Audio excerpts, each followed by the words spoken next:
حضرت خالد بن ولید رضی اللہ عنہ کے انتقال کی خبر جب مدینہ منورہ پہنچی تو ہر گھر میں کوہرام مچ گیا۔ جب حضرت خالد بن ولید رضی اللہ عنہ کو قبر میں اتارا جا رہا تھا تو لوگوں نے یہ دیکھا کہ آپ کا گھوڑا اشجر جس پر بیٹھ کے اپنے تمام جنگیں لڑیں وہ بھی آنسو بہا رہا تھا۔ حضرت خالد بن ولید رضی اللہ عنہ کے ترکے میں صرف ہتھیار تلواریں خنجر اور نیزے تھے۔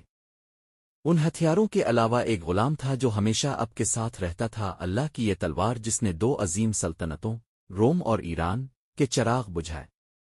وفات کے وقت ان کے پاس کچھ بھی نہ تھا، آپ نے جو کچھ بھی کمایا وہ اللہ کی راہ میں خرچ کر دیا، ساری زندگی میدان جنگ میں گزار دی۔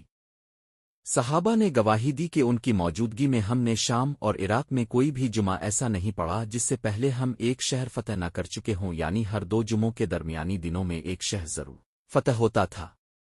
بڑے بڑے جلیل القدر صحابہ نے حضور سے حضرت خالد کے روحانی تعلق کی گواہی دی۔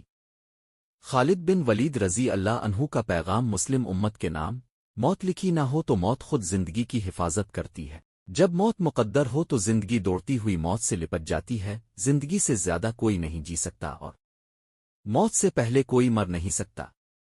دنیا کے بزدل کو میرا یہ پیغام پہنچا دو کہ اگر میدان جہاد میں موت لکھی ہوتی تو اس خالد بن ولید رضی اللہ عنہ کو موت بستر پر نہ آتی۔